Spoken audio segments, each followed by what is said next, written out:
Hey everybody, welcome to the Midcard. We're back, Joey. We're back. Yes. We took a hiatus. We had an injury. We were written off the show for a little while, but we are making our return at the Rumble as number one or number two, and we are here. And my rambling has already begun. Dude. So we can jump right into it, man, because we've had so much. How did you view Clash of the Castle? I was surprised because I think Yeah. everything we talked about going up into the week or two, because I think that was about when our last show was maybe 2 weeks, I think, before Clash. And Yeah. everything that I had predicted, I mean, I don't want to say everything because we didn't really have the whole card, but I thought I was sold that McIntyre was getting the title. And I didn't see the Yeah. swerve of CM Punk. And I think you had alluded to it was a possibility that Punk could cost him the title, and it made too much sense to begin with. But I thought it was a really good pay-per-view for what it was. I mean, was it their best? No. But was it their worst? Not by a long shot. So I thought it was pretty good.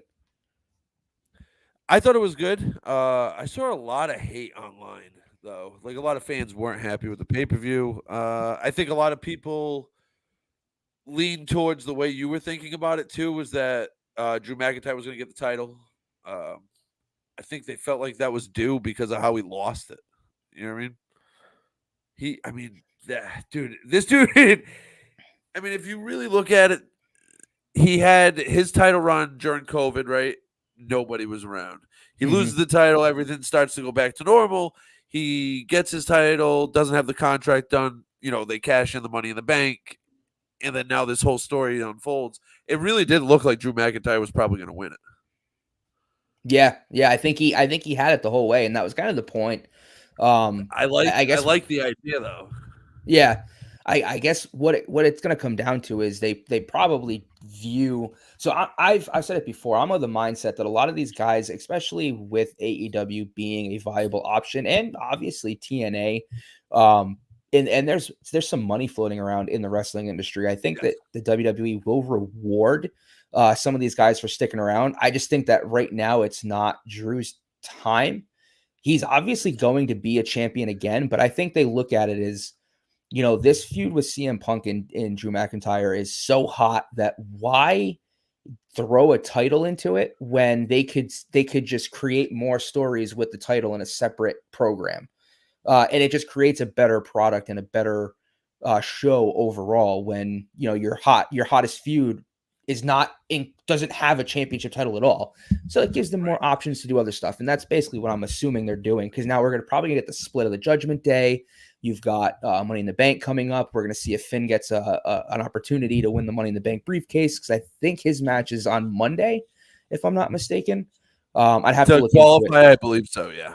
Yeah, so maybe that's the angle they go with, but who knows? Because even Money in the Bank is up in the air because there's so many different ways that they can go with Money in the Bank as well. So I think My that's only, I feel like Drew and CM Punk are overshadowing the title. yeah, 100%. But I mean that Like, happens sometimes. So I mean it's just yeah, that championship isn't the main card title. So no matter how much they want to tell you, like, oh, it's the Raw, it's the working man's championship, and it's just the other brand's top championship. It's not. It's WWE championship or nothing. So if you get a rivalry or a feud like CM Punk and Drew, I mean, yeah, it's bound to happen because there's so much heat. right. Now, can they bring that title to the forefront and make it a premier championship? That's going to be the question. It depends on who holds the Yeah, title next. and how they Like write it. Damian Yeah, Priest isn't it? Yeah, Damian no, Priest isn't it? no, And and I think that I think it's time to move on from him. I just don't. I don't think it's working. yeah, I think they will. To be honest, I think they will move on from him. I just don't think they decided at this point. I think for the feud itself, it means more because, like, if we can touch on what happened on Raw as well. I Yeah, think for the story, I mean, holy hell, man, it means more that CM Punk screwed Drew does. in Scotland in front of his home crowd, in front of everybody, and then 2 weeks later, Drew McIntyre. I mean, brutalizes CM Punk in Chicago. I mean, Yep. tell me the most heat you could get for both people from each other's respective fan bases, and that's what Right. they did. It's just perfect. It's to me, it's like just a perfect way to set it up. They've done a good job with this because the majority of fans, I think on both of these guys, the fans are so split because nobody wants to boo these guys. Exactly. Yeah. Like nobody wants to boo McIntyre. Nobody wants to boo Punk. And I think they built up enough heat where it's just like if you're a McIntyre fan, you have a lot of heat for Punk right now. And if you're a Mhm. Punk fan, you have a lot of heat towards McIntyre. And they've split it perfectly because that's the only way you could do it because you're not going to get everybody to boo one of these guys. It's just not going to E- happen. Exactly. Yeah, it's a masterclass. I don't want to say masterclass because I don't want to seem like It's, I'm that much riding the Johnson of the WWE right now. But it is no, it but it is is. very it's such good No, it storytelling. is. It's such a good feud. It's built up so well. So we're not going to talk much about it because I tried to watch AEW this week and it was trash, like trash. It was one of the worst episodes of wrestling I've seen from top to bottom in a very long time. Their world title has no interest to me, and that's sad because that's your only real title on the card. You know what I mean? You have like all these other companies and all these other titles like floating around, and they're doing too much. Like it's Ring of Honor's titles are on there, New Japan's titles are on there, like now you have AEW's titles on there, but like it's like which title's supposed to mean more, and it's just Yeah. it's a mess. It's tough to follow. It's not great wrestling. It's not great promos. Their storytelling in the ring is awful. It's they have their niche fans, and that's the only people that are going to be watching for the foreseeable future. It looks like I tried, man. I used to watch it, and then after the Punk stuff, I think by now everybody that listens to the show knows I am a huge Hmm. Punk mark. Like I love CM Punk. Always will. I don't care. He's the, and I so the one thing I wanted to get into while we were talking about him, this is why I brought this up. I finally saw something that made me kind of proud of Tony Khan. He's still mad at Jack Perry for running CM Punk out of AEW, which good, like good. You know what I mean? Like you should be mad. You shouldn't have brought this second rate wrestler back. Like he's not good, and you let him force out the biggest bag that company's ever seen. Yeah. Like, and we'll see because MJF has such potential. Like he is the future of pro wrestling. But if you don't have a foil for him that's believable and money marketable, like it doesn't matter. I don't want to see a one man show. You know what I mean? Like we're supposed to get two sides of the coin here. It's not just supposed to be one guy show. Yeah, and the They're top booking face it so bad. the top face that could have gone up against MJF, assuming MJF stays the heel character, which I know he's kind of playing a little bit of duality because there Yeah, just he's a isn't tweener right now. one Nobody because the wants to fans boo. just love him. Exactly. But yeah, their top face that could have challenged him and been a real good rivalry is the WWE champion. So Right. again, shooting themselves in the foot. And that comes back to I think, see, in my personal opinion, my professional opinion, I think CM Punk probably could have restrained himself. I think, and maybe not attacked Perry. I think Punk wanted to get fired and wanted to get released out of the contract he signed with AEW.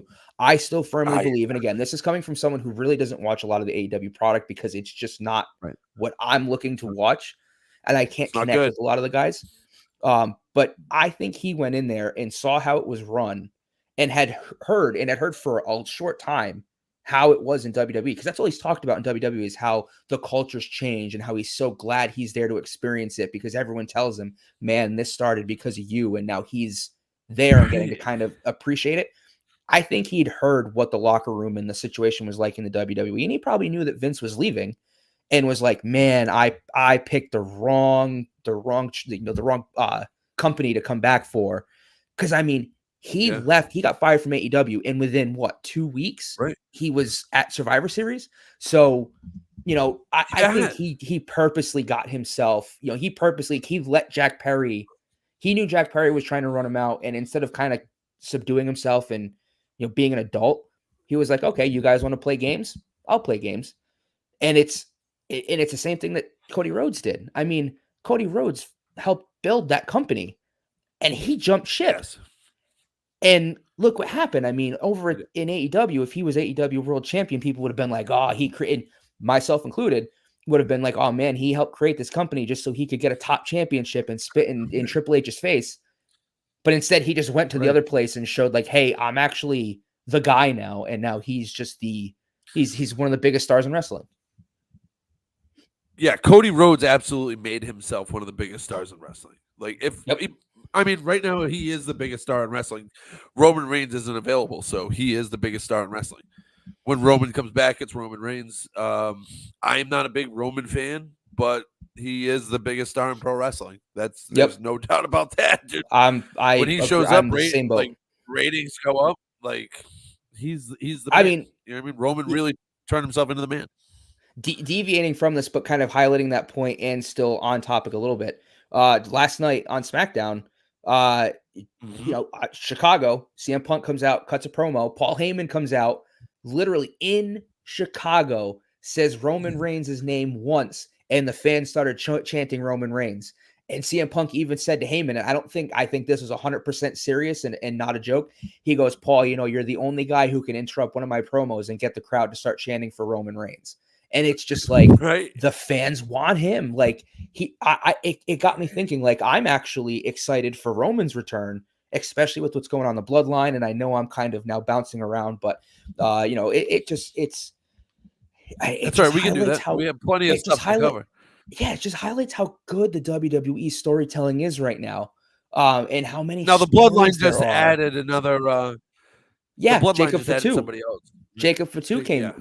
came Right. around, and he's the one that they were reports that they were afraid to bring him in so soon because they didn't want him to overshadow. I mean, everyone in that it's crazy to me because the Tama and Tongaloa. I mean, we know obviously from New Japan Pro Wrestling, they were the Gorillas of Destiny, and it's like a couple weeks ago we saw that tag team, the Gorillas of Destiny from New Japan, win a match in the WWE, and like that's the type of stuff that I feel like, AEW marks or people who are like into wrestling for the niche kind of like that's the stuff that you should be paying attention to.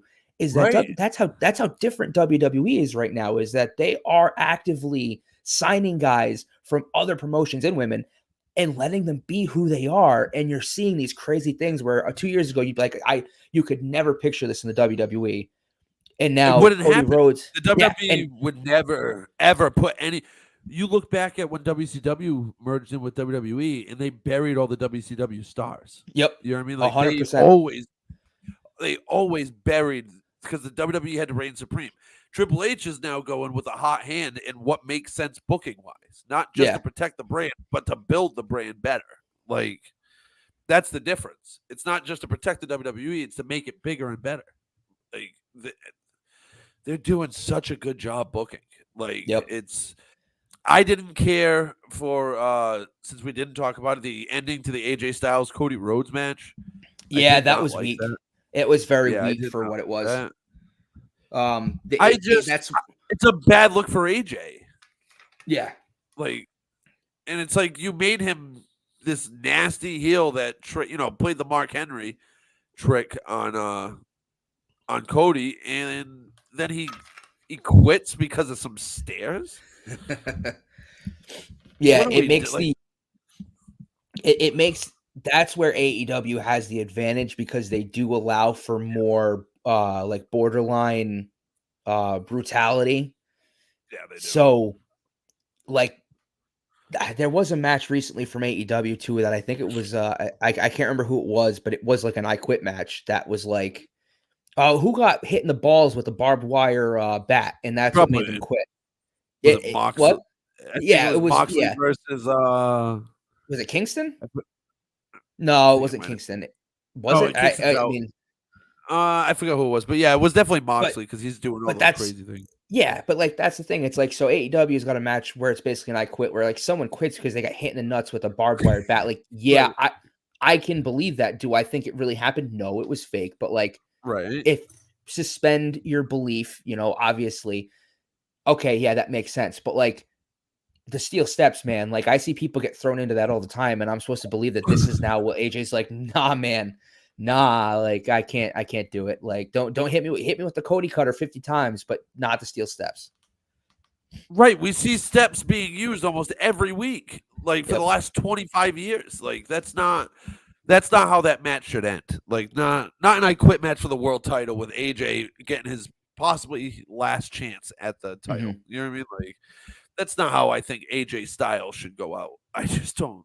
I don't know. I just didn't like it. I didn't care for it. The other big story out of that pay per view or PLE, whatever they want to call it now, Mm-hmm. was the in ring mistake by Jade Cargill, where she like tapped, I guess, when she was putting a chokehold. I Yeah. wish I had the video. I couldn't pull up the video, but uh, that stuff happens, dude. Like, it's unfortunate that she got caught like right in the act, but it kind of happens. Yeah, the online community is very quick to jump down her throat and basically say like this is why she shouldn't be where she is. And I mean, whatever. Like, yes, she has made a lot of mistakes. Obviously, she's still green. She's still Um, really great. Yeah. but like, I mean, like she's clearly a powerhouse. Like, if you put her and Charlotte next to each other, like Oh yeah. give them a week or two to like work out a match and choreograph it, and we'd probably see one of the most like meat slapping performances of like a women's match we've ever seen. Like it's just Yeah. two titans going against each other. So people can bash her all they want, but like if she can figure it out, she's gonna be a ridiculous talent. So I laud the WWE for just being like, you know what, like we need our ROI, like go out there and figure it out. Right. Dude, she's gonna be a star. It's a matter of time. She made a mistake. That was like one of the most talked about things coming out of the PLE was that the way AJ Styles quit, and obviously CM Punk surprising everybody and screwing over Hmm. Drew McIntyre, which I thought was masterfully done. And then they back it up again with the Friday Night SmackDown stuff and have Punk get like that's perfect to get heat on these guys, like we talked about before. What else happened on Raw this week? The big thing, obviously, the Wyatt Six finally showed up. Finally. Joey, you've been waiting for this forever. Yeah. Like you're more. I'm excited about it, but you're more excited about it. How did you feel about it? All right, so let me start this off by saying, how dare the WWE do this in the closing moments of Game 5 of the NBA Finals? So thankfully, we just switched to YouTube TV. So I had the Celtics up on the TV in the living room, and on my phone, because I knew, obviously, we all knew that this was when they were debuting. So I had Raw. I was Yeah. watching Raw for almost the entire game because Game 5 of the NBA Finals, they had almost a 20-point lead the entire time, but like the anxiety's high. So having something to take your mind off the game a little bit, really good. But like as the game was ending was when all this stuff with the Wyatt Six was happening. So I actually had to, I was like, I had to pause Raw because you can thankfully do that to Right. like, because you got to soak in that Game 5 win. Like you Right. got to Yeah. soak in that Oh yeah. championship, the final seconds, which again, go Celtics, title town. It's nice to be able to celebrate another championship. Now, granted, I'll say Celtics are kind of like my 1C when it comes to Boston sports, but I still do I love basketball. I love sports in general. So it was great. Nice to see. But, back obviously on topic. So I got a chance to like kind of go through it, rewatch it. I've watched it a bunch of times. And I mean, for one, there was the rumors that they weren't going to use any supernatural stuff, which naturally kind of got me a little bit, but it makes sense because it's supposed to be like the reality era. Fine. I like it. Kind of felt a little supernaturally though. Like Nikki Cross comes out like They the did it. Grudge. They did it perfectly, I think. Yes, Like they nailed I mean, yes, they nailed it. It was the perfect introduction. It's But you're right. supposedly It like bordered on the line of like supernatural, but it yeah, was dark. It was like almost Undertaker esque, like that. it was Yeah, it horror. was It was good. legitimate They did a good job. horror. And I think that if they're going to a more like PG-13 R-ish rating, which they clearly are, with some of the attire that some of the women have been allowed, kind of allowed to wear, especially Mitchin. I don't know if you've seen that, but or with the stuff with Liv, We're obviously. gonna jump into that too. Yeah.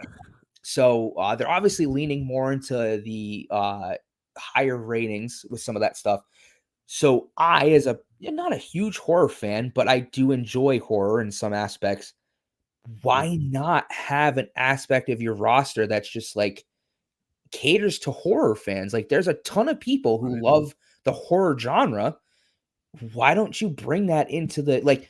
Because and Bischoff has said this, and he's not wrong. But he's like, so what are we gonna do? Have someone come out and call out the big bunny for a wrestling match? Like, it's not gonna work that way. And you're right. It doesn't make sense to have these guys who practically look like they murdered a whole bunch of people in the back in Gorilla, then all of a sudden just be called out for wrestling matches. But if we're seeing more, like brutality, like what we saw with Drew McIntyre and Cody Rhodes and The Rock, like there's room Right. for a group where you don't need to give them titles. You don't need to push them to the top of the card or the mid card or tag team. Just have a group of people that have that, like, they just come out and terrorize everybody. And, I'm assuming they're going to demask. We'll probably see who they are. The masks are probably Yeah. going to be more of a personal, like, like whatever. And in every match they have, why not just have it some kind of like it's a Wyatt 6 stipulation match. Like, we're not going to fight you unless it's a Wyatt 6 stipulation. And it means like, it's basically turns into a hardcore match or something like that. But like, I have faith I that they'll make it make think sense. I think in the short term you could do like a Wyatt 6 kind of match stuff, but eventually you're gonna need these guys to.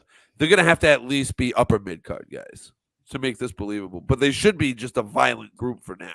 Yeah. Like they Exactly. they Yeah. should just be. I don't know if you follow it at all, but like at the end of like Pat McAfee's show, I think on Thursday or might have been Friday. I think it was Thursday.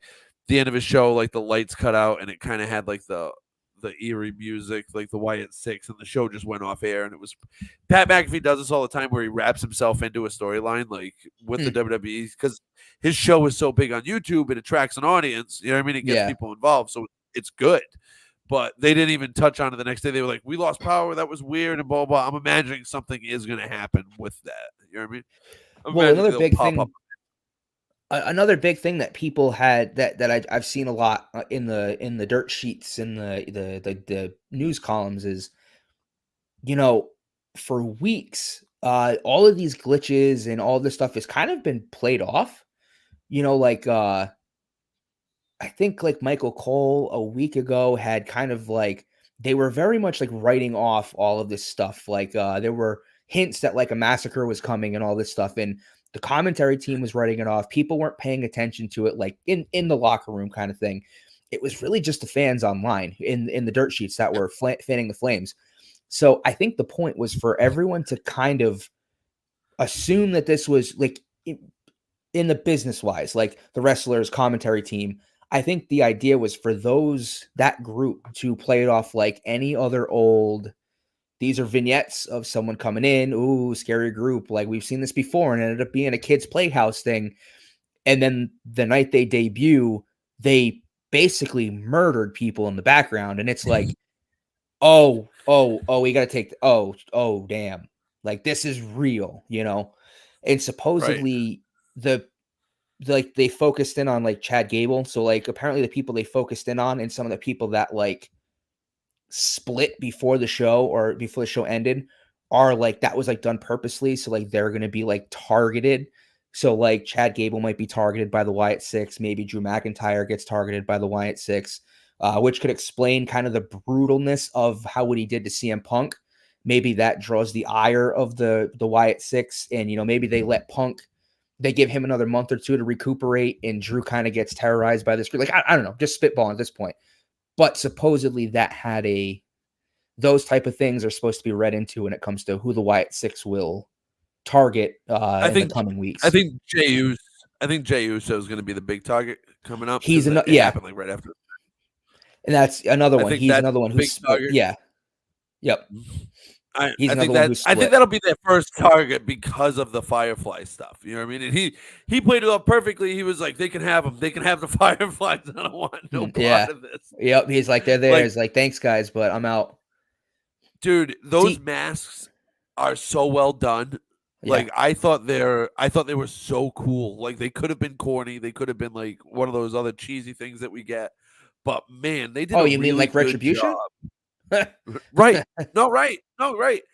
But like we've seen it before where WWE drops the ball on like the horror stuff, and they did not drop the ball on this one. Now you have to build on this. Like Yes. this can't just be the biggest thing that this group does. This has to be a footnote to what they did. Like this has to just be all right. They're gaining their ground. They just wanted everybody to know they were coming. Now they're here, and now it's on. Like this, Yeah. Dexter Loomis looks like $1,000,000. By the way, Yup. Casey looks good too, to be honest. The only yeah, one who the only one who just looks the same is Rowan. And it's which funny he's because just a yeah, monster. but like his last run in the WWE, he had that freaking sledgehammer with him and Luke Harper, where they had the freaking sledgehammer, and it's like, go figure. Like, what does he have? A sledgehammer with writing on it. So I don't know if that was intentional or not. It probably was in this day and age because everything that Triple H is doing and that creative Yeah, team has a consequence. Um, right. There's no I'm in. coincidences with Triple H's Yeah, booking. exactly. So I'm interested to see exactly what the debut was great, but they got to execute because for me, and I saw a lot of Right, people like What Culture Wrestling had a couple guys on talking about it, and one of the guys who like spoke on it was like, "I'm said this isn't for me. This isn't something I'm into, but right, I feel." And he was like, "But I feel like I'm the perfect person to speak on my feelings on it because it's not for him." And he thought the debut was great. So right, for me, as someone who this is for, I thought it was great. It was perfect. It's exactly what I was hoping it would be. Don't fuck it up. Like right, let's do this right. You started it great. This is exactly what Bray would have wanted. Don't muck right, it up. Let it let make the if the crowd's into it and it's hot, lean into it. Let it be weird. Let it get scary. Let it be different and edgy. Screw the ratings. Like let it be what it's going to be. And if it fails, at least they tried, but just don't water it down now that it's here. I don't think it can fail if they keep it weird and they keep it on the more disturbing side of things. Yeah. I don't think it can fail because it's built up that way, and it's cool because I like seeing different things like this. Like I enjoy when the WWE does things outside the box like this. Like this is not your typical stuff. I think it'll help the ratings because again, it doesn't have to be a main event thing. Like this doesn't have to be for the title. No. But this is something that could have a lot of meaningful impact on your show in the mid card and the upper mid card, and it's going to be cool to see how they play this out. And I'm kind of nervous to see if Bo has kind of the same vision that Bray would have had, or like how Bo puts his spin on it and how Triple H sees it. I would imagine that they're going to bring Undertaker in to help like book some of this stuff. You know what I mean? Like Yeah. Yeah. it would make sense to have him produce some of it, maybe. So I the mean, biggest question I have is so like I said that like some of the people that they specifically zeroed in on in the back in Gorilla were like people that may be targeted later on. And Chad Gable was one of them. So he obviously didn't win the Intercontinental Championship, but he was just re-signed. So I'm wondering yes. if instead of giving him the title, at least now, they're going to do, but see, they can't waste the Otis turn on him. But I'm wondering if they're going to have this group kind of terrorize Chad Gable for how much of an asshole he's been to Otis, Maxine, and Tozawa as kind of like a I don't know if I it's don't going to like have an anything to do anti-hero. with them. I don't know if it'll have anything to do with them or anything to do with anybody. Like the Drew McIntyre stuff, I think they're just going to target people and maybe for a reason, Yeah, maybe not for a reason, maybe just because they can. You know what I mean? Maybe that's yeah, just they keep seeing these people on TV, so this is who they're going to target. You know what I hmm mean? Like that could be the yeah, route. Like it's going to be interesting to see like which route they go with this cuz I mean they got my attention yeah, tenfold with how they did, like 100%. with how they debuted. Like it's going to be it's a weird dynamic because when you talk about groups, you always have like the one leader, and then you have like a tag team, and then a mid card guy and a Yep. female. Like that's just usually how it works, and it'll just be interesting to see who's who because you would imagine that Bo Dallas is going to be the leader, obviously with Uncle Howdy, And where does Dexter Loomis fall in? Where do all the, you know what I mean? Like, where does Yeah. Rowan go? Like, I'm excited, dude. I can't wait to see more stuff from this. Yeah. This is because it's always fun to have like the supernatural feel to it. Like when Bray was there and Taker was there and Kane was doing his thing. Like even the, you know what I mean? Even Papa Shango back in the early '90s, like stuff like that. Yeah. Like it was just, The it's boogeyman. always a right. It's always been a part of wrestling, and it's like it's either cheesy or it's done really well. This looks like it's going to be one of those ones that like captures everybody's attention and is done really well.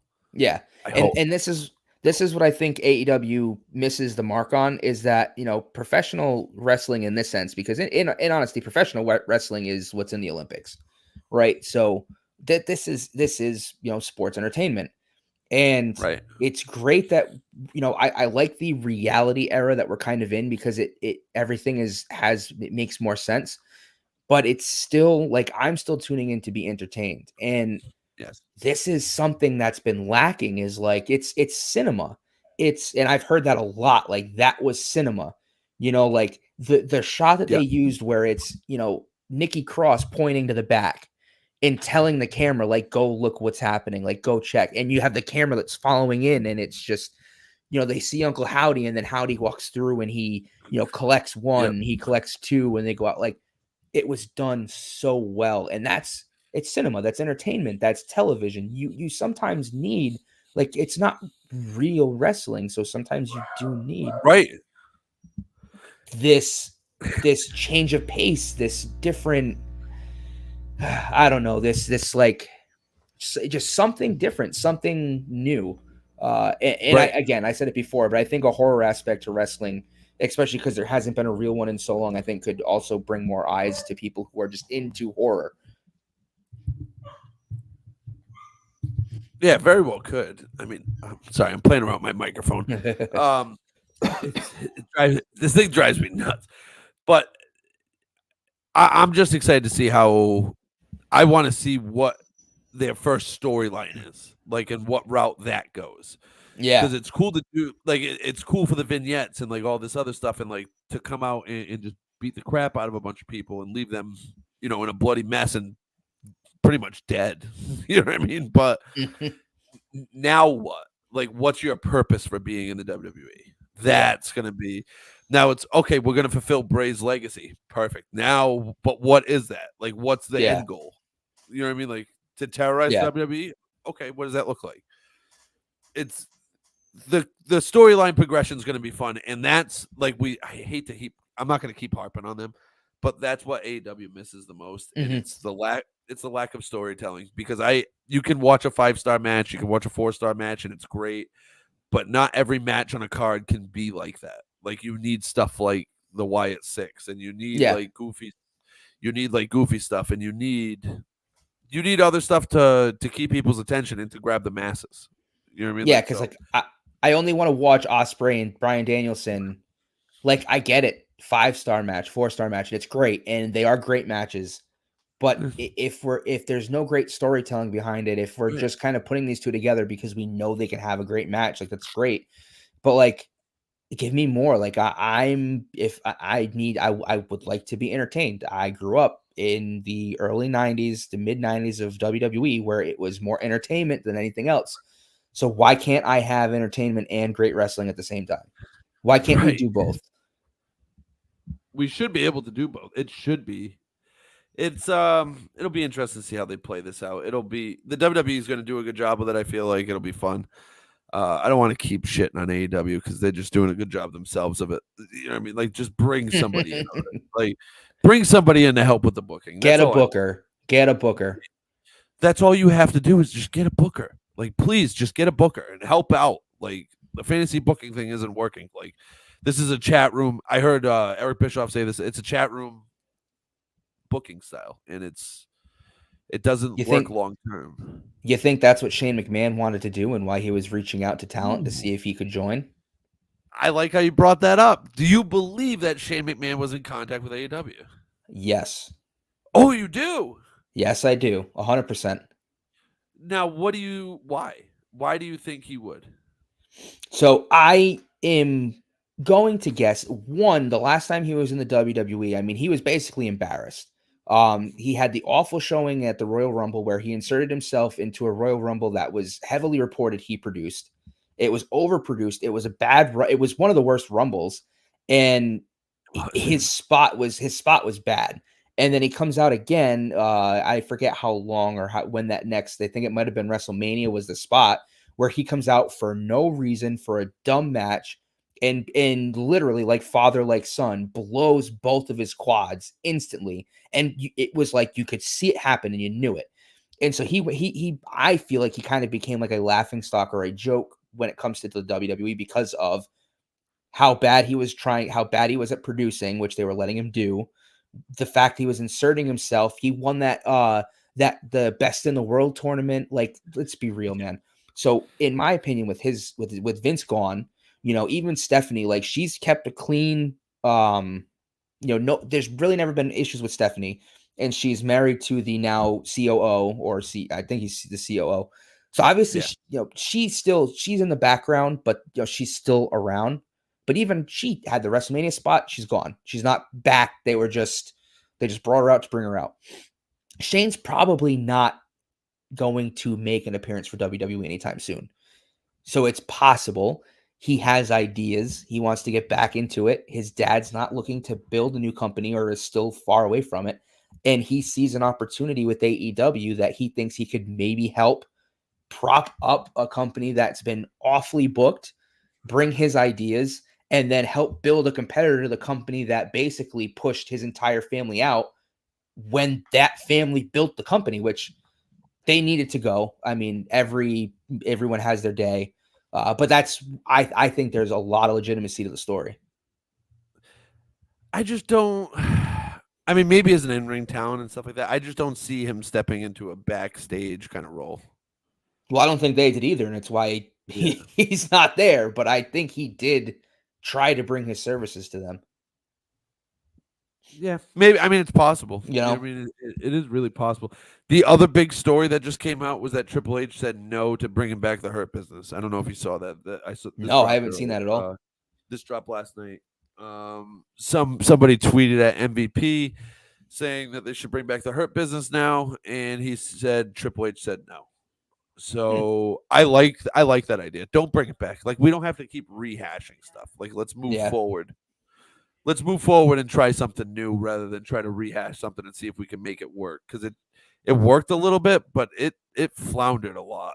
The Hurt Business did. I mean, they gained traction at some point, but I don't think it was what they set out for it to be at first.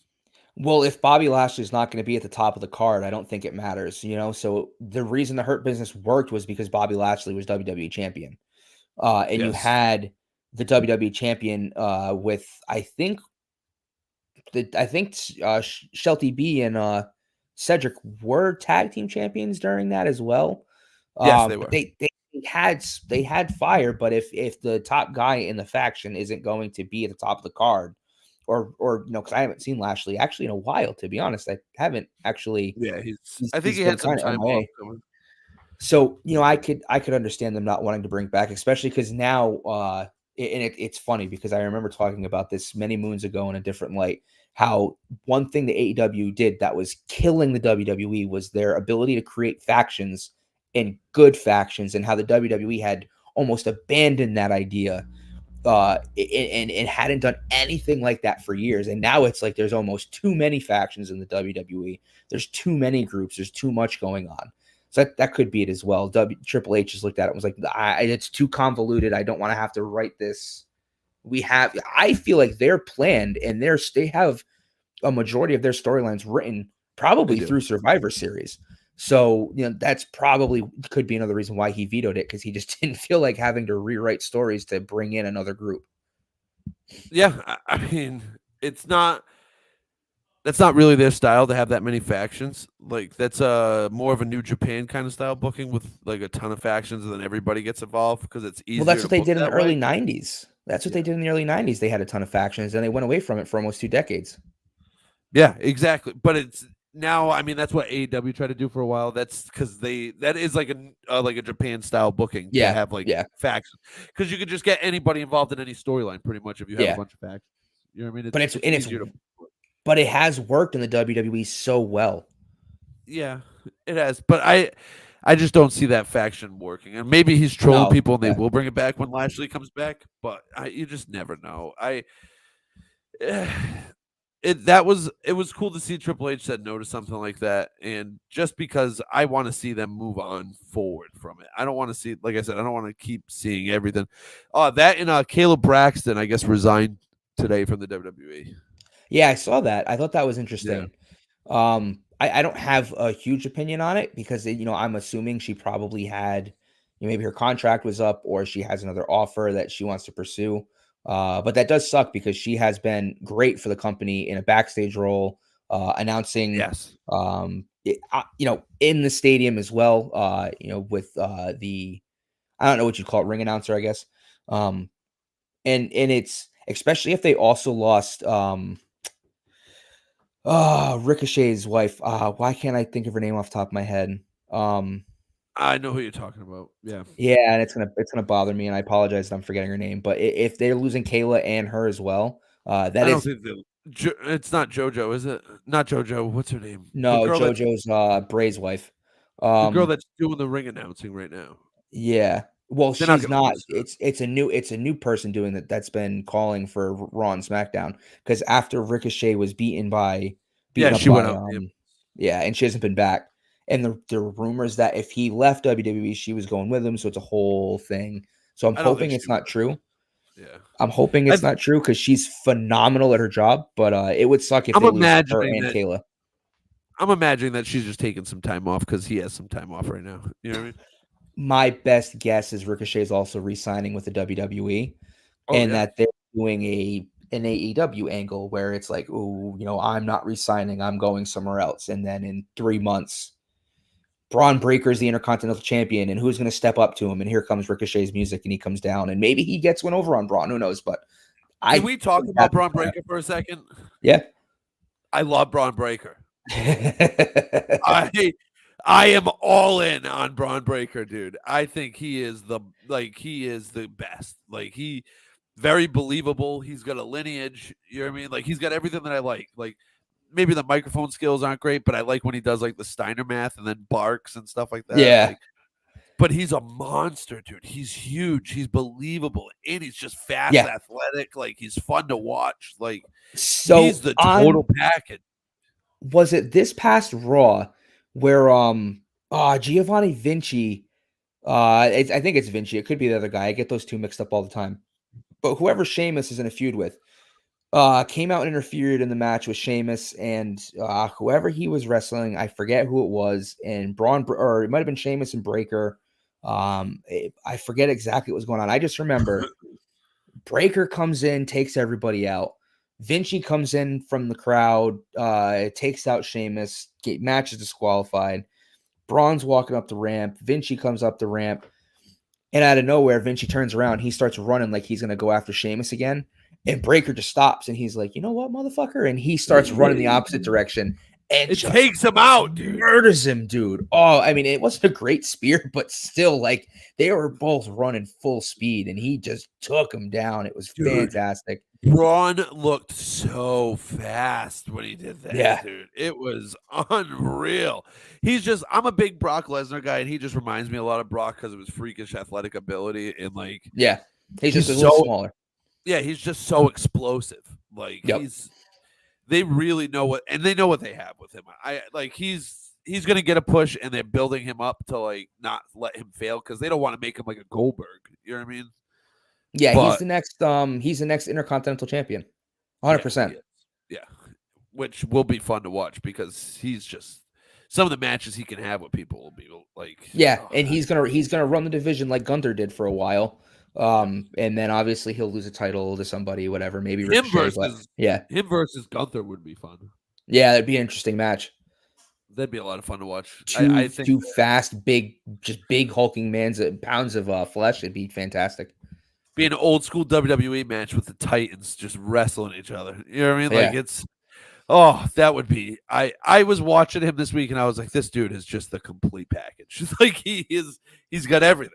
Like he Yeah. has everything you want. Who was that did you see that NXT star that debuted this week? Um, is I'm it gonna murder his name. the Hendry something Hendry? Or are Yeah, you I'm gonna talking pull up. about Yeah, all? Or are you talking about the guy from AEW, All Ego? no, not him. Okay, so yeah, it Yeah, was Joe Hendry, I think, right? Is that who you're? yeah. Joe Hendry was Yeah. and I guess he Joe Hendry right here. I was trying to look up the numbers because they said his his Joe Hendry's debut tops over 7 million viewers on Twitter. Like he just had a song go like I guess huge over in Europe or in the UK, whatever it was, and his debut is now exploding all over the internet. And he's like, they're like, oh, this could be like the next big thing for the WWE too, like a crossover star that they haven't had in a Yep. while. Like he looks like $1 million. He looks like a real deal. Yeah. He I don't know that much about him because I don't watch NXT. So what I just saw some clips and I was like, oh, this does look interesting. Like I'm probably gonna check out NXT. Yeah, You know what I mean? the NXT has some juice, and they're gonna do a lot of crossover work with TNA Oh, and yeah, NXT, which I think is gonna introduce like the Hardys coming over to NXT, I think maybe so too. winning NXT Gold for a couple weeks before giving it up, giving them kind of the opportunity to, kind of go out in the WWE like they wanted to. Right. There's gonna be a lot of cool things I think happening with NXT just on the whole, because there is a lot Yeah. of good talent. Like for me, I love Trick Williams, and I think that he's going to be a bigger star on the main roster than Carmelo Hayes. And honestly, I think Trick Williams is what AEW wishes Swerve Strickland is or was. And it's so I look forward to seeing what he gets to do. But Swerve Strickland is such a bad champ for them. He's so boring. yeah, I said it. I said it when it happened. Like nothing against the guy. I just And I want this to be known too. Will Ospreay is not a better option. He is. I know he's saying he's the best in the world and he's all this stuff. Like he's not original. He's very boring, and he just does flashy moves with no storytelling in the ring. He is not. I cannot stand Will Ospreay. Like I I can't. I know, and this is where we're gonna get roped back into just trashing AEW, which sucks because eventually, like, I just don't. And especially coming from me, like, I have very much shit on AEW since we've been doing this. Yeah. But like, the best in the world thing bothers me because if we're Right. being honest, the best wrestlers in the world are either in New Japan or they're in the WWE. Right. I mean, I'm sorry, but AJ Styles, CM Punk, Right. Yeah. Cody Rhodes, and I will say Cody Rhodes is up there. He has to Like, be. yeah, like these He has to guys, they're all. I mean, even Finn Balor can put some really good matches on. Not saying he's the best in the world, but he's better than a majority of the roster that AEW has, which is unfortunate. Like, yeah, there's still some guys over in AEW that are very good, but I just don't think like the not the best in best the in the world's world. great, but you're You're not not. even the best in AEW. Yeah, That's MJF. Like, yeah. and I'm not saying MJF had the match that he had with Roosh. I think they're saying it's Roosh. It's spelled like Rush or whatever. Was a hard hitting match, and it had a lot of errors in it, but it was like a really good above average match. You know what I mean? Like for an MJF match, it was good. MJF's not known in the ring, like as Yeah. like a Daniel Bryan type guy. But what he does so well is storytelling in the ring. He's one of the few in Mhm. that company that can do it. And he does it well. That match was good, but like you're not even on MJF's level. You just do a bunch of flashy moves. Mhm. It's not for me. It's not my style. You know what I mean? Like that might be today's internet style, but it's not for me. I don't like it. Like Yeah, I it's want to like AEW. Like I desperately try to like AEW. Like I love the Young Bucks. I like what they're doing. Like I thought it was cool. They had Max Caster and his tag team partner come out and they were going to wrestle the Young Bucks, and you know he raps coming out to the mhm. they cut his mic and the Bucks were like, oh no, what Yep. happened? Oh no. And I was like, that's good. That's like a cheap way to get heat, but it's like so effective. You know what I mean? Yeah. Like more stuff like that. Like do more stuff like that, please. Like Yeah, and for me too, like I mean, I might never end up being a fan of AEW or watching the program, but I want it to succeed solely for the fact that it makes the WWE better. Like the Right. idea of the AEW existing, one means that wrestlers are going to get paid more, which is deservedly so. There's more options for people to go. So it means people don't have to feel stuck with the WWE, maybe where they don't morally like it or just feel comfortable. They can go somewhere else and get paid and still be able to work.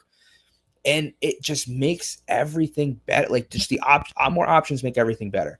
Right. So I want them to succeed. I want the stories to do well. I would like a reason to at least tune in for the end of the show to be like, oh, like Yeah. this is a good this is a good match. This is a good story. I want to tune in for it. But it's been floundering. I mean, and their ratings are dropping. It kind of sucks. It does suck. It sucks real bad because they have, like we talk about all the time with them, it's like they have a very talented roster, but they have no guidance. Like Yeah. it's just there is no direction for that show at all. And that's what will kill. I want to watch. I was going to talk to you about this off air, but we'll bring it up now. There is a documentary out there. I think it's maybe a 5-potter or a 3-potter, whatever it is. And it's Who Killed WCW. Yeah, I've seen And this pop up a lot. I want to watch it, and I think we should talk about it because it's supposed to be really good. I was listening to Okay. Bischoff talk about it and break it down, and it sounded like they cover a lot of ground on that thing. Like, Yeah, they I've seen a cover lot about lot. Nash's interview. I've seen a lot of Yeah. not a lot of news reported about Nash's interview and some of the things that he said and talked about and the way he Right. acted in the documentary. So I've been meaning to check it out myself. I just haven't gotten around to it. Yeah, it's supposed to be really good. I'm like excited to see it. They're killing it with all these documentaries. All these wrestling documentaries are so amazing. Yeah. Another before we jump, before we jump to like the last big topic the Liv Morgan stuff. Yeah. That is getting really edgy. Like it's getting 1990s esque. I guess Yes. I would say. But Right? but like not to the point where you're like, wow, they're really like demeaning or demoralized. Like because back No, in the right. 90s, they demeaned women for the better to Yes. it's just like that right bit of like I don't know how to put it. I don't know how to say it in a somewhat family friendly way. But it's just like there's just those little things where you're Unfortunately, like, in today's world, sex sells. yes, yes, So you need for a company like that, like to grab the market that they're looking for, like the 28 to 34 region of men. You need to yeah. have more risky material, I guess, would say, to grab the attention of guys that age. I think that'd be the almost politically correct way to Well, say like it. the best part about this whole thing is that there's still the element of like Finn Balor in some way Yep. is has something to do with this. I don't know if I don't feel like I talked about this on the last show because I think it happened since the last show. But there was the whole episode where Liv gave Dom her hotel key card and was like, "Oh, here's my card. I'll be waiting for you." And there were Right. multiple segments of Raw where they were talking about the key card and who had it, what was going on. And And at way to one go. point, they all go to put their hands in, and you just see Finn slap his hand on the table, grab the key card, put it in his pocket, and they take off. And it wasn't Right. mentioned again, and nobody saw it. So it's like those are the little things where it's like, It's gonna pop up eventually. yes, like is Finn working with Liv to push Mhm. Dom to do something to cause Rhea Ripley to that? Like it's just the fractures in the Judgment Day, but Is it's he such trying to break up the mutually Judgment Day without yes. breaking up the Judgment Day? Yeah. Because again, you got to keep in mind too, Finn Balor is basically being played as a lackey to Right. Damian Priest, and Right. in reality, at least from a Finn Balor fan perspective, Finn Balor ain't a fucking lackey. Like He's not. He's a star. Yes. So Yeah. I think He's a star. like that's kind of what we're working to as well. Is Finn wants to break the group up, go on his own, fracture. You know what I mean? Do something. That's why I'm hoping that maybe the reason Drew McIntyre didn't get the World Heavyweight Championship is because maybe just maybe there'll be a match at SummerSlam between Finn and Damian Priest How do for you the feel about soul of the Judgment Day. the Seth Rollins Damian Priest match coming up at Money in the Bank? I mean, how does Seth not win that? You know, Yeah, like I mean unless the that's a hell Judgment of a Day question. interferes. But like him coming back, especially now, to me, like I thought it was weird because like Yeah. Becky Lynch just left. Maybe it's a thing they're doing. Seth stayed at home for 3 months with the new baby. Well, not new baby, but with the baby, got some home Yeah. some time. Now maybe it's the opposite. Becky's going to stay home a lot longer. Seth's going to do the work. He's going to be out on the road. I don't know. It seems very soon to me. And Yeah, he came I, back I really quick. yeah, and I don't get. I actually completely forgot about this. I'm surprised we haven't even mentioned it yet. That he let off Raw coming back. Right. Yeah. But how does he not win unless there's like massive interference from the Judgment Day, which could lead into the story of Damian Priest, P.S. Just so want everybody doesn't think that I just trash AW, that Seth Rollins and Damian Priest segment was awful. it was It was terrible. awful. It was awful. That's where the But it's WWE because strikes out, is when they do long promos like that. Like, I do not want that. I don't want that. but it's because of Damian Priest though, and I like him as like a talented performer. I don't know. But what Rollins too. Sometimes when he gets on the mic, it's just a long, drawn out promo that I don't give a crap about. Yeah, because he's in that weird like sort of Joker character thing, and he Yeah, it's just just a says, yeah, strange.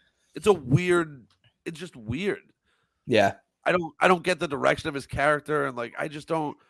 It's like I he's don't playing the like Joker from the Joaquin Phoenix version of the right. Joker. You know, like it's not quite like the Batman Joker, but he's still kind of a weird psycho who just is just odd and eccentric. I don't know. It's just a weird gimmick, and I don't like it, and I don't like Damian Priest either. So like I didn't care. It's not that I don't like Damian Priest. I just don't think he's world championship material. I don't like the gimmick he's playing with the Judgment That's Day. I fair. think Yeah. it's just weird and I it's think not he's stuck in a working really well. bad spot right now. Yeah, I agree. I agree. Like And this isn't the final act of his character, but right now where he's at, he shouldn't be world champ because I don't think they have a pure direction for Damian Priest's character, and it looks like that. yeah, and again, it's maybe why they asked Rollins to come back early to Yeah, give maybe. him a little, to tread water until SummerSlam for maybe a Judgment Day implosion. Because and I'm probably wrong because I've been wrong a lot, but that I feel like has to be the direction now, where he's not going to lose the title unless it's to someone in Judgment Day, because that would be the ultimate kind of Or what if Finn Judgment wins Day the implosion. what if Money in the Finn wins Bank. the Money in the Bank and then Damian Priest loses the title to Seth Rollins and he cashes in? Yeah, that could be it too. That could be it too. And now 100%. he's at the head of the table of the Judgment Day, and Damian Priest isn't happy. Yeah. But Damian Priest also can't complain because it wasn't, like Finn didn't cash in on Damian Priest. You know what I mean? Exactly. Like It's like a weird scenario. that could be that's good storytelling. I mean, Just something that would be I was interesting. thinking of when I was looking at the Money in the Bank stuff. And big surprise, actually, did it happen on SmackDown? I think it happened on SmackDown, where Bianca Belair lost her Money in the Bank qualifying match. And This not only did might she lose it, it's who she lost it to. Yeah. That was like the most surprising out of anything, dude. It was like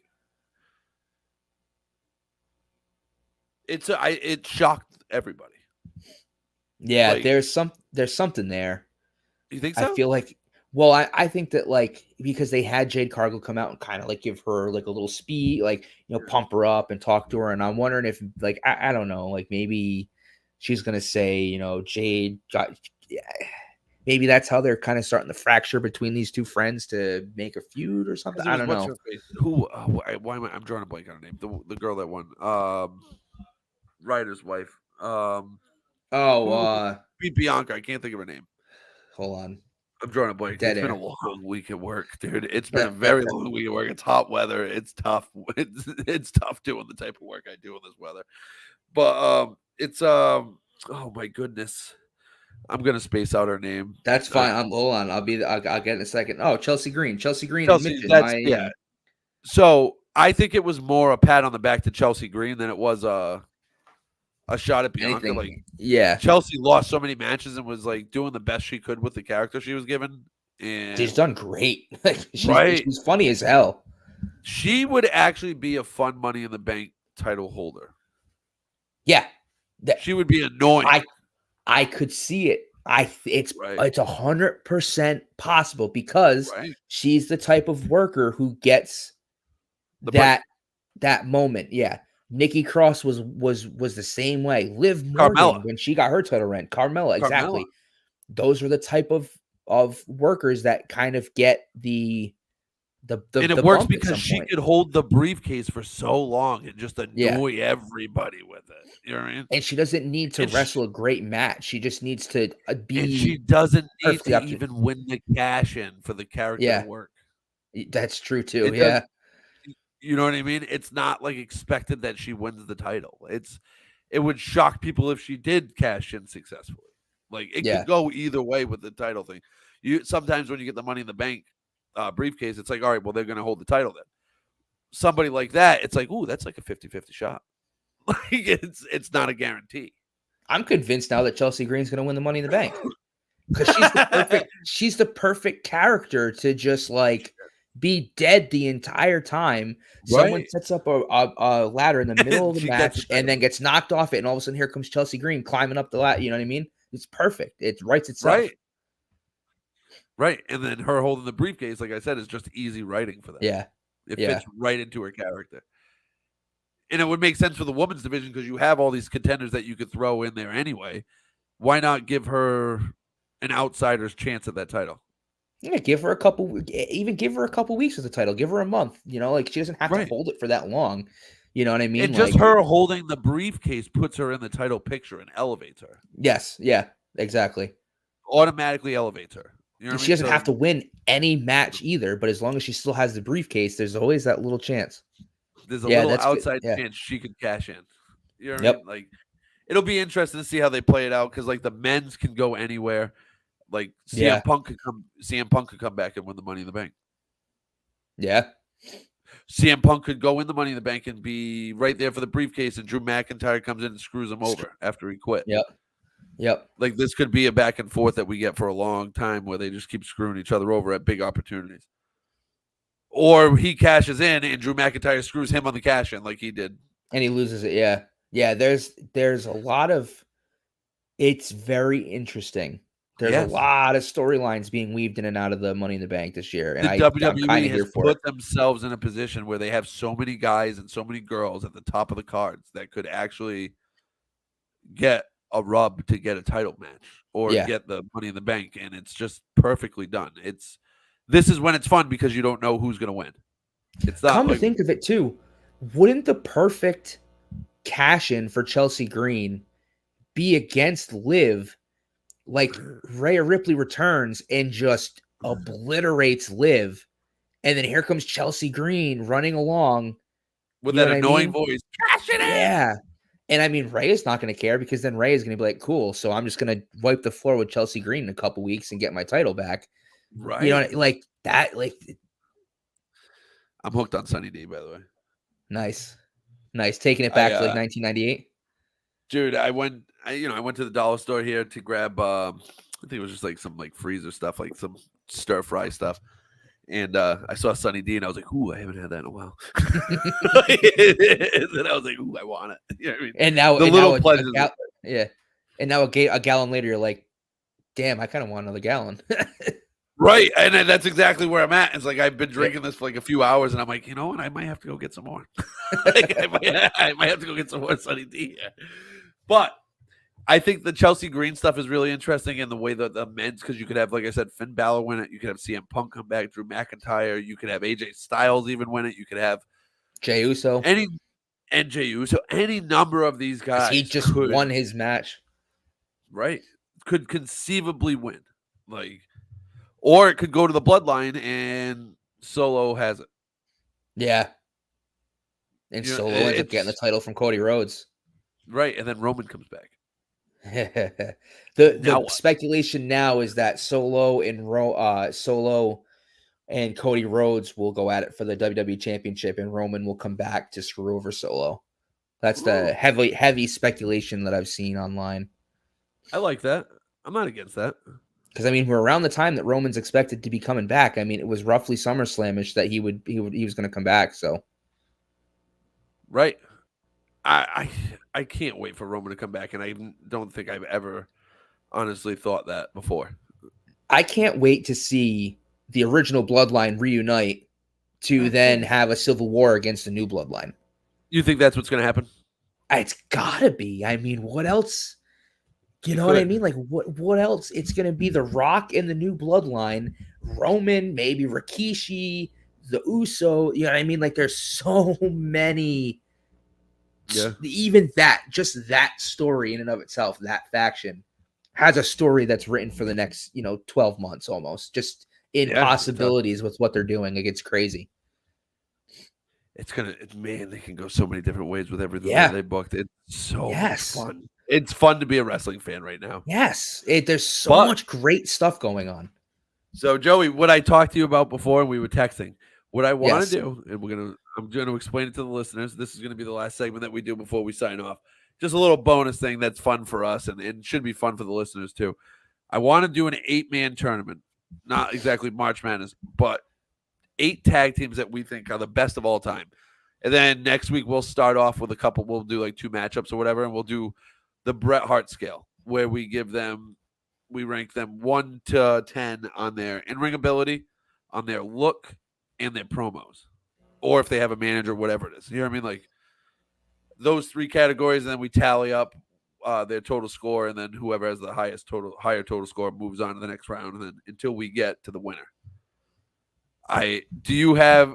Let's go with your first tag team, and then I'll give you my first tag team. All right. So when you had proposed this to me, the only issue not issue, but I think thing that comes up for me is that my tag teams are going to be tag teams that I watched wrestle.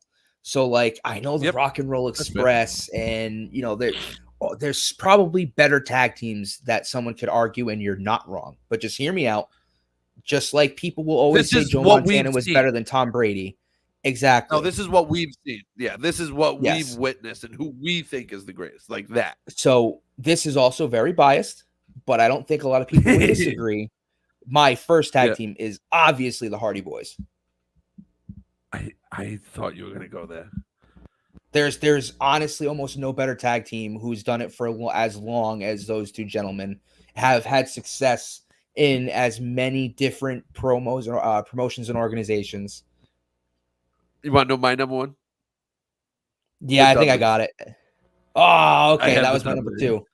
All right. I had to put the Dudley. I had to put them at number 1 just because of all their success. Yeah, 100%. And when you think of the look, the characters, catchphrases, promo, everything. Yeah. Yep. 100%. They put it all together and they were fun to watch. Mm-hmm. Mm-hmm. And who do you have for your number 2 seed?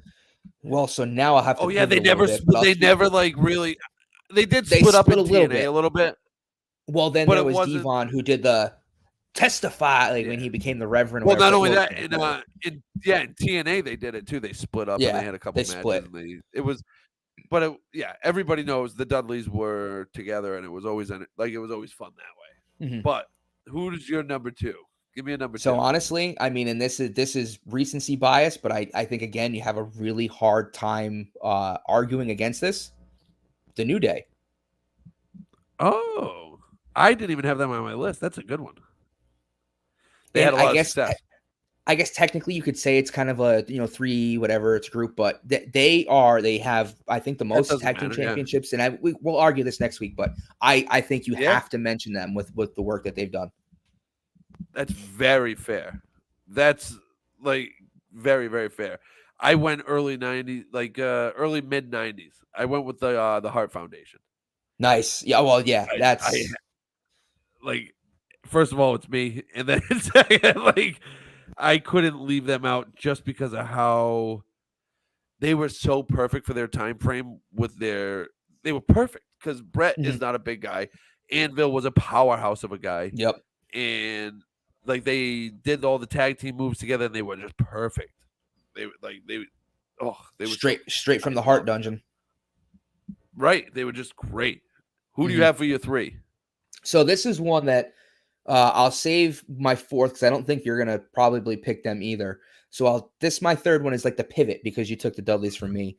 And it's, again, not recency bias, but it's still not an older – it's an older tag team. But, the greatest entrant, one of the greatest entrances of all time, one of the greatest guys on the mic, some of the greatest names of all time.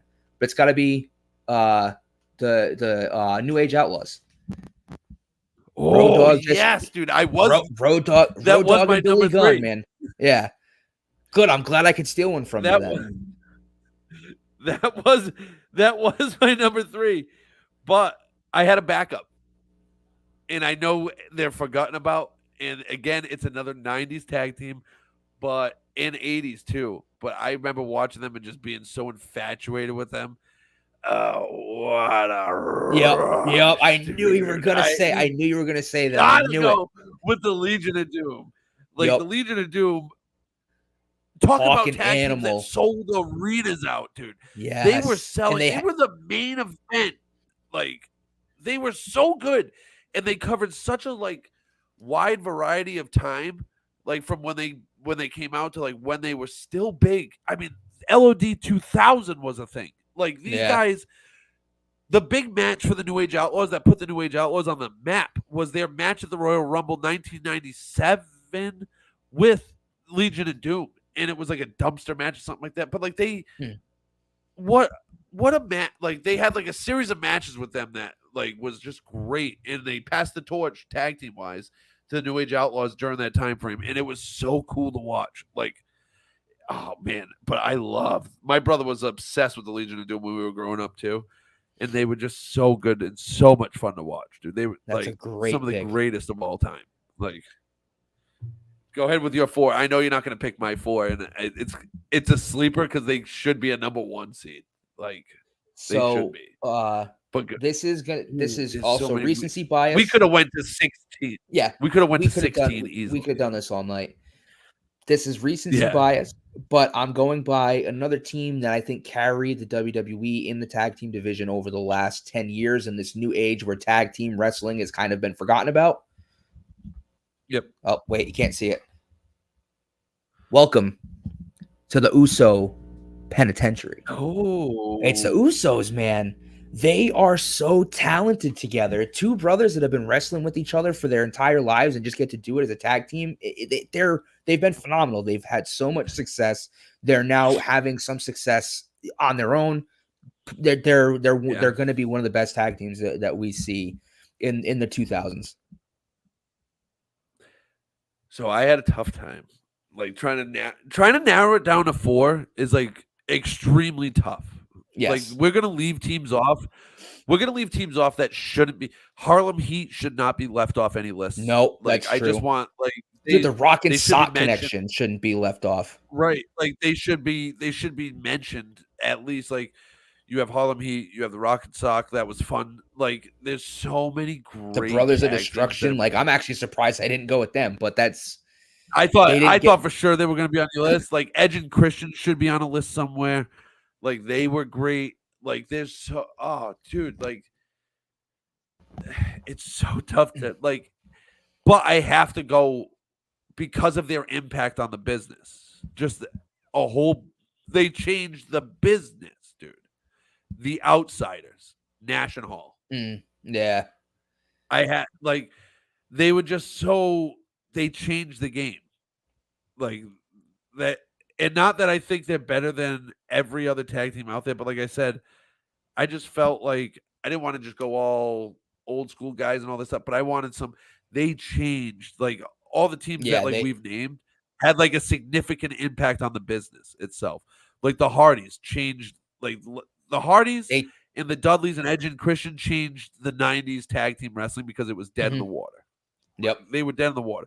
The New Age Outlaws brought it to a new generation too. You know what I mean? Like they went from they were the in between LOD and the Dudleys and all those guys. They were the team that carried the torch for that. You know, like the Hall Foundation was so much fun.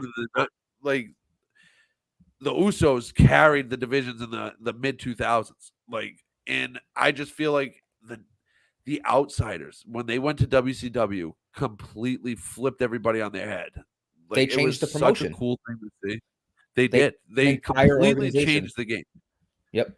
Like they completely changed the game. So my idea to do this was because I listened to a lot of Barstool stuff and they do their Mount Rushmore, right? Yeah, like, the Mount Rushmore. It's Mount Rushmore's right. It's Mount Rushmore season and all that stuff. So I'm like, I'd like to do a Mount Rushmore, and I'm like, what could we do that's a little different than what everybody else is doing? I'm like, we could just do a tournament and we could do like tag teams, and then we could do like intercontinental champs, and then European champs, and hardcore champs, and like we could just go in so many different ways with these tournaments, and I think it's going to be fun.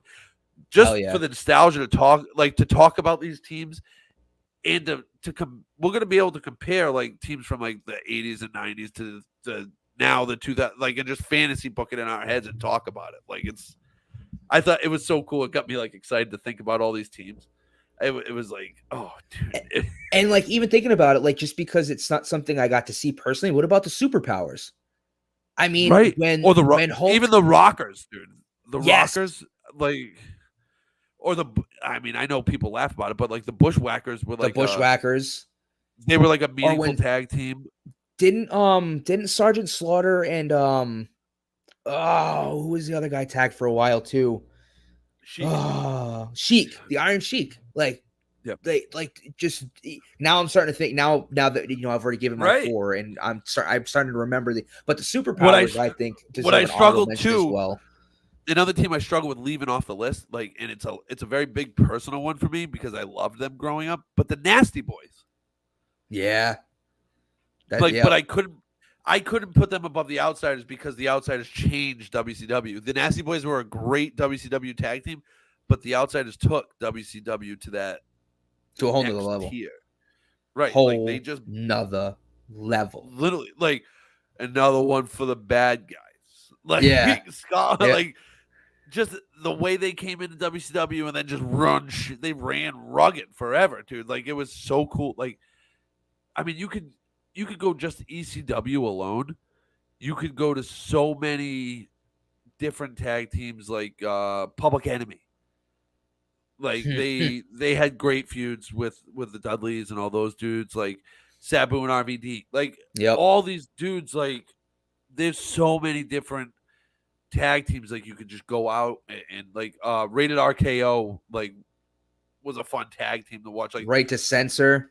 They had some good dude, yeah. Like, but then we're kind of towing the faction. The factions. That's where I kind of had like the New Day kind of a little bit. Which I do want to do a faction one too because there's so many different factions that we could hit too. Like there's been so many great ones. Like it's so much fun to like. Whoa, who would you remember?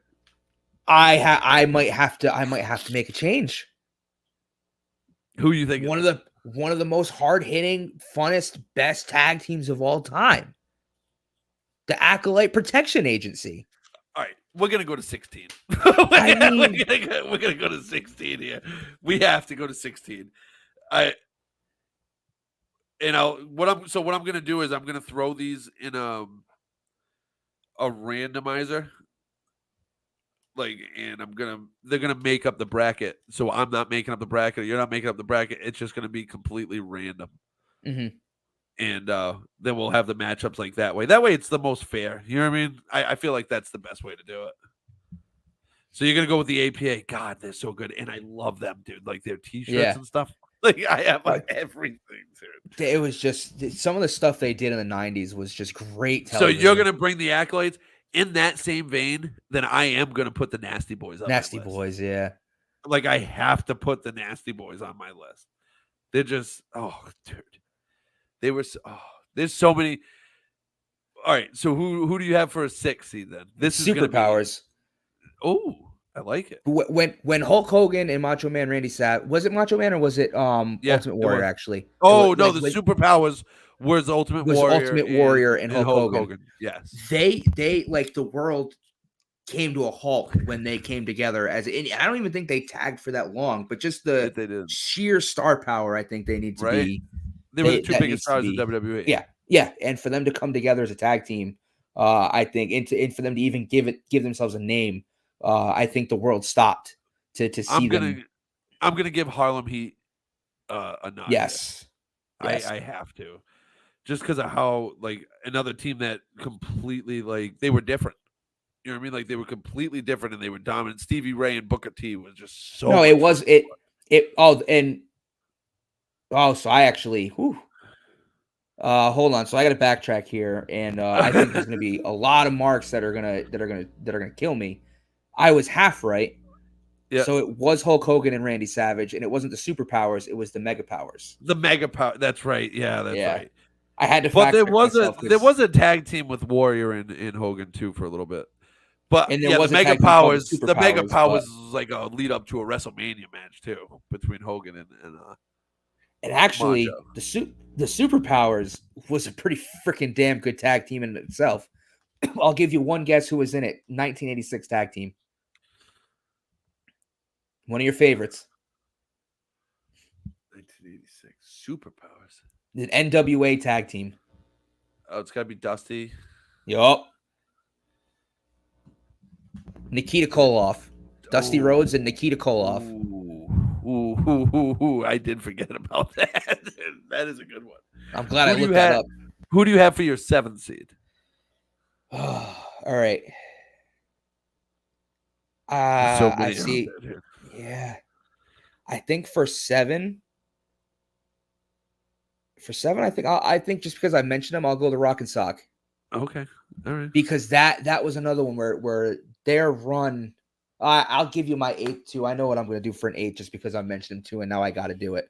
But the Rock and Sock, I think, was my 7th. I'm going to go Edge and Christian. Yeah, that's deservedly so. Yep, I agree. have to. I have to go Edge and Christian. Like, there's to put the other guys in and not have them in would be a shame because of who they were. Like, what they all changed the game. They did a great job. Who's your 8th seed? Brothers of Destruction. Oh yeah, I should, because they're. I mean, and we'll probably maybe not argue this, but we'll make the points. But I mean, in the realm, I mean, for one, Kane is the greatest tag team wrestler of all time because he won the tag team with so many different partners. He's definitely one of. He's just a monstrous human being. Mm-hmm. But when Kane and the Undertaker were a tag team, there was never a more dominant duo in all of wrestling at any point in time. The only thing I would say was when Taker and Big Show teamed up together. That was like around Armageddon 2000 or something like that, or 98, whatever it was. And they were a scary tag team, Big Show and Taker. When they were trying to get when they were trying to get Big Show to wrestle like a WWE wrestler instead of WCW. Like, that's what they were doing, dude. Oh, for my 8th, dude, there's so many teams. Like, this is tough. Because I could go Rockers. I could go early 90s or like even the mid 90s. There was like a lot of good tag teams out there too. Man, dude. Because we're going to forget people and people are going to be like, oh, yeah, you forgot this one real good. Like, I could conceive, you know what?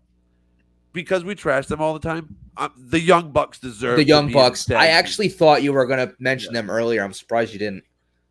Because they are a generational tag team from our generation. It's just they didn't get the exposure because they were never on. They're getting it now, but when they were at their best, in my opinion, they were never broadcast nationally. So a lot of people don't know just how good some of those Ring of Honor matches were. New Japan stuff, dude. Yep. Oh goodness, man! Some of the matches they had in New Japan with Kyle O'Reilly and Bobby Fischer, and like, oh, dude, they did so many remarkable things, like at Wrestle Kingdoms and all that stuff. They were money, and the fact that they did get their promotion off the ground, they are. You know what I mean? They did change the game. They changed the game. Changed it so far. Like they brought a lot of attention back to tag team wrestling when it was like pretty much dead in the water. You know what I mean?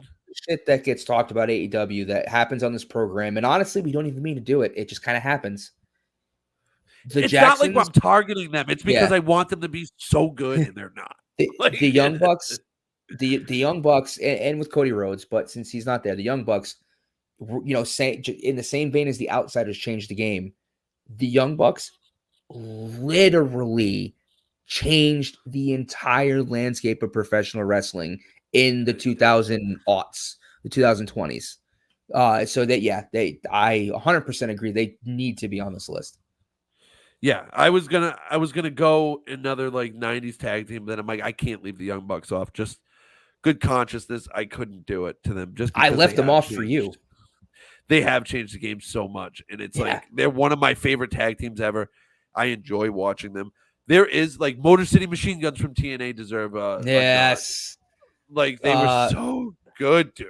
Oh, Like, what was the tag team with Lance Storm and the Canadian tag team? It was Lance Storm and someone I think it else. was But like that was I think it another was good Team like Canada, dude. I think yeah, it was like it was Team that was Canada. another good tag. I mean, granted, probably don't deserve to be on this list, but like or Right. Beer Money, Yeah. like Oh, dude, man, James Storm and Robert Roode, Rob, they were yes, they were unbelievable, a dude. Like great tag team with a there great is gimmick, dude. there is so many great tag teams out there that it's tough. Like the two-man power trip with Triple Yup, H and Stone Cold, Stone like they Cold, were they were great. There's just so much that dude you could go in so many different directions. Like you could go even earlier back, you know what I mean? The Fabulous Freebirds, I didn't watch them, so you know what I mean? Like the Fabulous Freebirds and all those dudes, like they deserve to be on a list. Like there is a lot of teams that are being left off that could and should and probably, yeah, but it's we just these are the teams that we think changed the got to game and we want to got talk to about. well, and it also it's teams we saw with our eyes. It's harder to remember and Yes. place wrestlers and teams that we just didn't get to watch in real time. And I said it earlier, it's the same argument that people have where, it's like, who's the greatest quarterback of all time? And there are people who still say Montana because they watched what Joe Montana did with their own eyes. And me, like, I've just seen clips. So, like, it will never be Joe Montana for me. It will always be Tom Brady. But there are some people who will die defending Montana over Brady. Which is crazy to me because of the titles that he won and in the fashion that he did it and the numbers he put up. And it's like at some point you just gotta let it Two go, buddy. different decades. Two Right. different decades. At some point you just have to let it go. It just Yeah. is what it is. I'm gonna make this tag team bracket and I can't wait to talk about this Hell list. yeah. Like I Hell yeah. can't. I'm so excited to like see what matchups we get and how we compare them and who ends up on top. You know what I mean? Like and what matches like we talk about to like remember these tag teams Yeah. and like what memories stick out. Like you said the APA and immediately like 10 different things stuck out in my head. Like they were The bar so fight. good. The bar They were fight's the number one. Or them and just playing strip poker in the back. Like, dude, there was one time where I can remember and this is a skit that I shouldn't remember. Like it's just like one of those passing skits that happens. But it was the APA was sitting down with a bunch of guys and they were playing poker or whatever. And The Rock, or maybe they were I think they were just sitting there with whoever else. And The Rock had, they had that door in the middle of nowhere. Mhm. And so The Rock walked around and was like trying to talk to them. And they're like, hey, don't you knock? Like they made him go back out and knock and wait. Dude, it was like stupid stuff like that. But they could get away with it because they were so badass that you thought they Yeah. could whoop anybody's butt. Like they could whoop anybody's butt at any given time. And it was so much fun to watch, dude. Bradshaw and Farouk were just so good.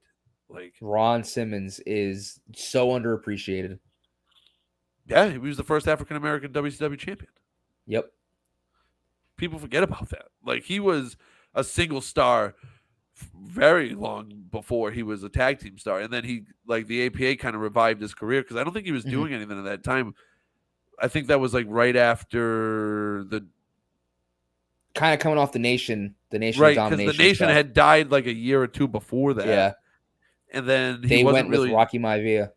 right, and he wasn't really doing much because he was the leader of the Nation of Domination Yep. at the beginning, and then Rocky caught fire. Yeah. And then wasn't doing much, and then him and Bradshaw just took off, dude. Like that's when a tag team organically like comes together like that. It's so much fun. Like Edge and Christian, dude. We're gonna have fun talking about Edge and Christian too because I love those guys. But they went from being the Brood to then the 5-second poses, right, and then just being one of the all-time great respected tag teams of this generation.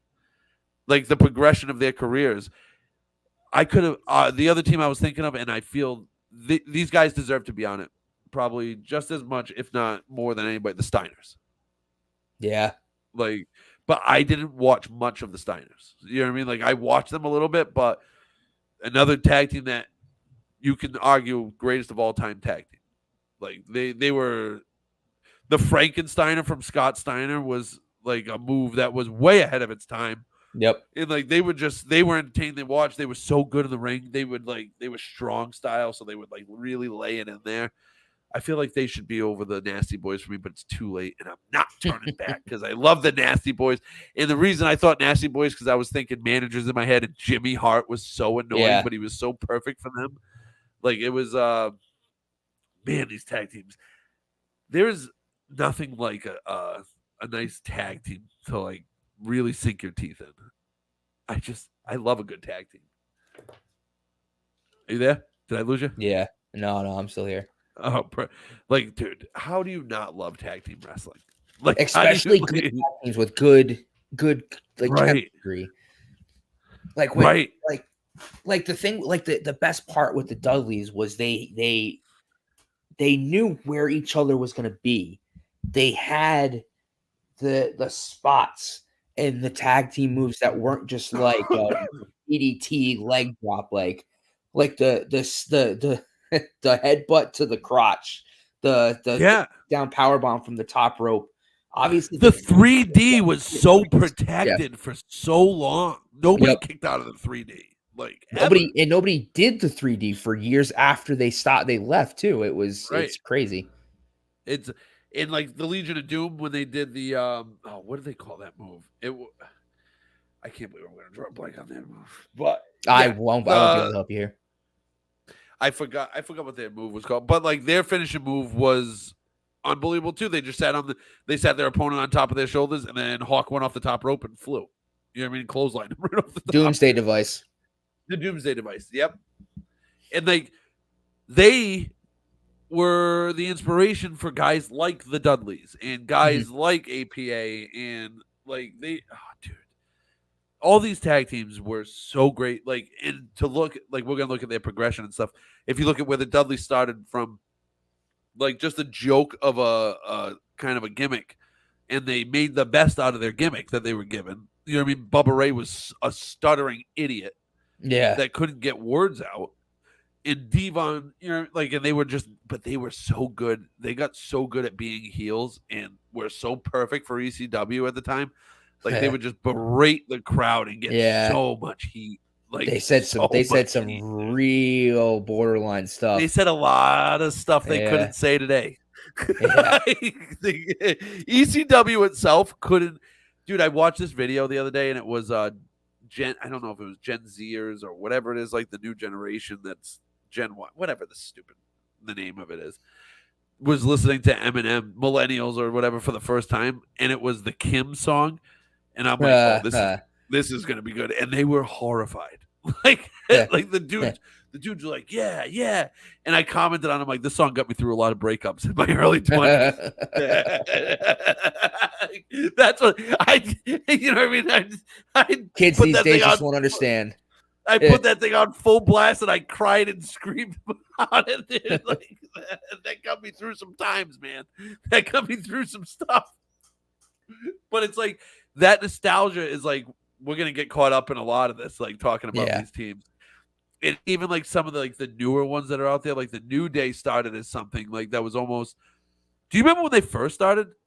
When they were almost like the new Nation of Domination to start, and then it just morphed into the New Day, and the New Day was something that we've never seen before, but grabbed the attention of everybody, and everybody booted it first because they thought it was corny, and then it just took off. Like it was perfect for the PG era because it connected with the younger audience so well, and they were able to market it and push it to the moon. And I mean, I don't care for Xavier Woods as much, but between Big E and Kofi Kingston, I mean, they were phenomenal wrestlers that all complemented each other so well.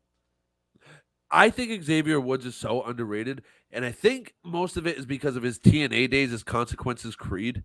I had such an affinity for him, and I've never grown out of it because he had such good work as Consequences Creed in TNA and in the X Division and stuff like that. Yeah. And he's good in the ring. Like, he was a good foil to Big E. You know what I mean? He got the cheap heat and tagged Big E for the hot tag. Like, that was the role. Yeah. But him, Kofi, and Big E could work off each other no matter what. Like, they would just, man, they're fun. And it's sad that Big E's probably never going to wrestle again. That tag team was so over and so well liked that two members were basically forced into getting, or they forced the WWE into giving them world title runs. Right? Because they got hot. That's how over that tag team was. Yeah, dude. Yeah, you're absolutely right. They were together for such a long time. Like they could have broke those guys up, like the WWE likes to break up tag teams, and they Yeah. just couldn't because Might no matter might be what, coming. the Might be coming soon though. you think so? They're planting seeds with the other dumb group that I wish Karrion Kross wasn't associated with.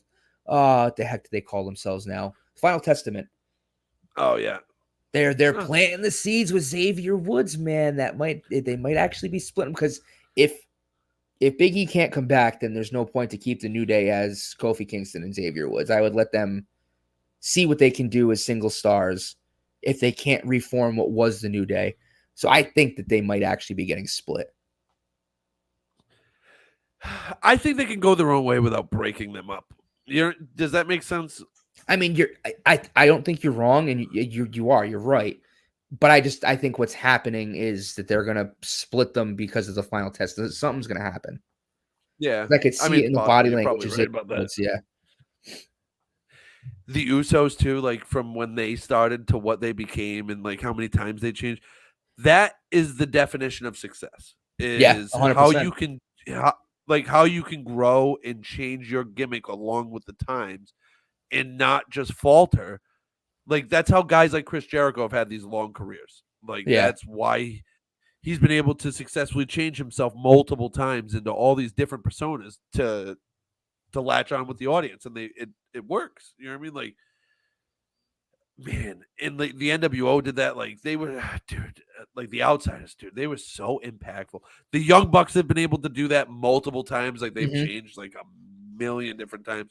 The Hart Foundation kind of was just the Hart Foundation, but they were just a classic kick your ass kind of tag team. And then Bret Hart got hot and then took off in the singles run.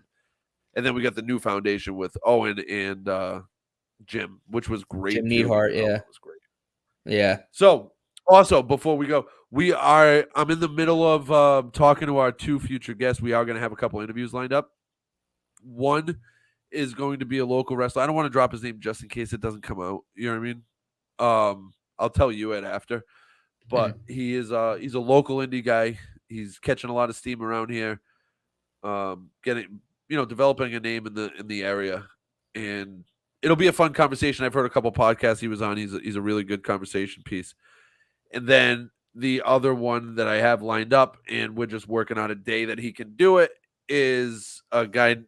I can say his name. I already talked to him about it. Is Scott King, and he wrestled as a jobber in WWE. Had a cup of coffee or whatever. But he also booked and trained a ton of guys like throughout the years. He trained Fandango. He's in touch with like all sorts of different guys, dude. He has all sorts of crazy stories.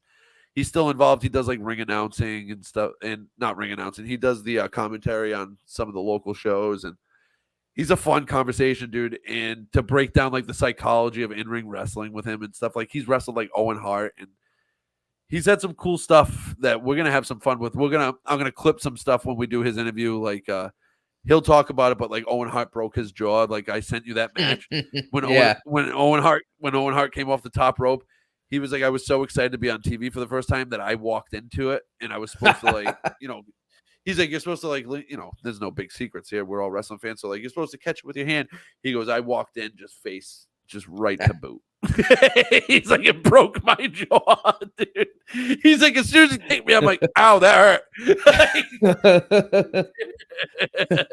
He was like, but Owen felt so bad after. He was like, oh, dude, I'm so sorry. But he's got some of the stories that I play softball with his son, and we were outside my softball game one night, literally talking for about an hour and a half just about wrestling. Like it was. And he's like, I have like 30 years of these stories, dude. I'm like, dude, we would love to have you on. It would be so much fun to have you on. Like, and like, there's a couple other guys that I from when this show was previously on that we can bring back on, like NWO Sting. I don't know if you remember him. I can reach out to him and see if he'll come back on. He was such a big star in Japan. Like, and there's also a couple other, like, I like the local guys because it's such a lost art form nowadays, like the indie shows and stuff like that. It's so overlooked, but these guys have wrestled so many different matches in so many different arenas with like sometimes big names that you know what I mean, like get released and Yeah. just happen to go on the indies, and they give them these matches, and it's like awesome to talk about. You know what I mean? Mhm. You get the inside scoop on what these guys are really like. It's kind of cool, like and Yeah. it's a fun conversation thing. Hell But yeah. those two are definitely locked in, and it's just a matter of working out the days. And it's gonna be, dude, we'll have a lot of fun talking about Hell wrestling yeah. with those guys.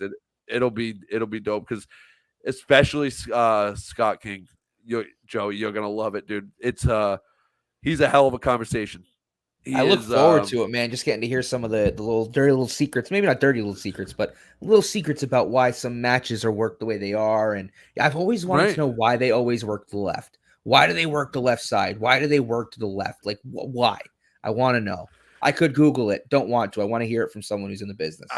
Right, and dude, we talked about me and Scott. Like I said, we talked literally. I think it was like an hour and a half after a game one night, and we were talking about like in ring psychology and like how it's like almost like a lost art form, and some of the guys that have it now, and like who his favorites are to watch, and like how it could be different. Like dude, it's such a good conversation, and it's cool to hear from somebody who wrestled in the territories, like did some indie stuff, and was able to train some guys that inevitably went to the WWE or anything else, like TNA guys. Like he's got a couple TNA guys he's trained and all that stuff, and it's gonna be a lot of fun, dude. I Hell can't yeah. wait. Like, I can't wait.